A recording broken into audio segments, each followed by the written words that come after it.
I never thought I would be the man who locked his own wife out of the house. That sentence alone sounds cruel, maybe even unhinged, but nothing about that night began with rage. It began with waiting. My name is Callum Wright. I'm 38, married for 11 years to a woman named Alara. I used to believe patience was a virtue, that calm endurance was a backbone of a strong marriage. That belief carried me through years of compromises, late nights alone, and explanations I accepted even when they didn't sit right. I told myself love meant trusting first and questioning later. That night shattered that idea completely.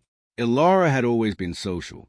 She loved music, crowds, the energy of people pressed together in dim rooms with loudspeakers. I was the opposite.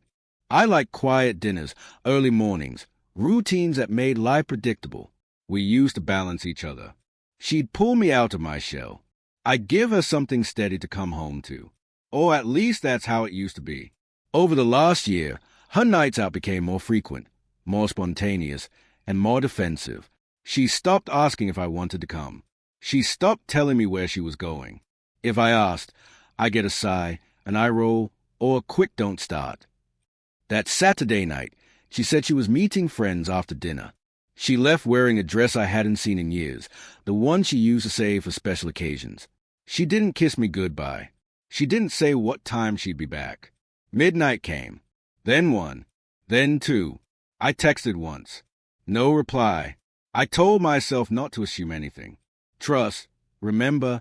At 3 a.m, my phone buzzed. It wasn't her.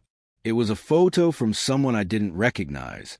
Ilara, laughing, her arm looped through a man's neck, his face pressed close to hers. The caption read, "Great night." I didn't scream. I didn't throw anything. I sat there in the dark living room, staring at my locked phone screen, feeling something heavy settle into my chest. It wasn't anger. It was recognition. Everything I had ignored suddenly lined up perfectly. The distance, the secrecy, the way she'd pull away when I touched her. I stood up, walked to the door, and turned the deadbolt. Then the chain. It felt symbolic, final, like drawing a line I should have drawn long ago. She came home just before 4.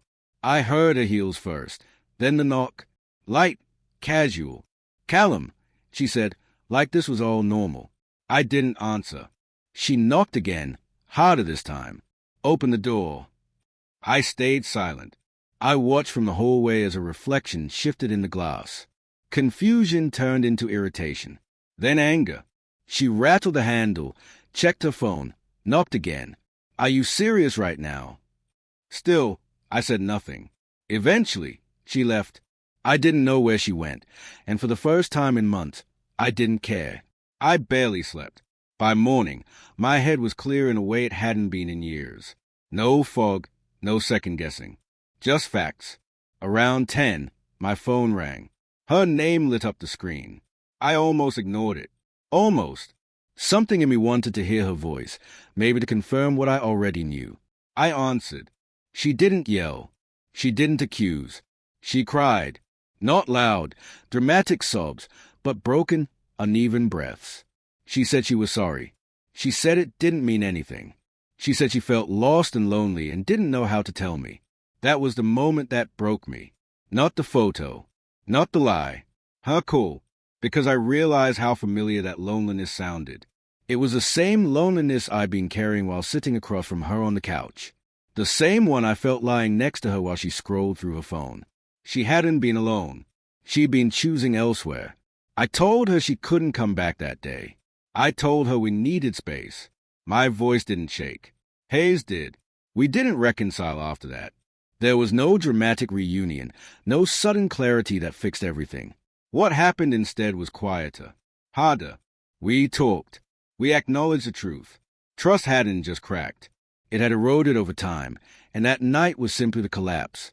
She moved out a week later. I changed the locks permanently. Some people told me I was harsh. Others said I was strong. I don't think I was either. I think I was just done pretending. I still think about that phone call sometimes, how her voice sounded small, how part of me wanted to rush out and bring her home. But wanting something doesn't make it right.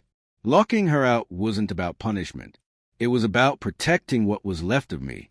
That night didn't end my marriage. It showed me it had already been over, long before the door ever closed.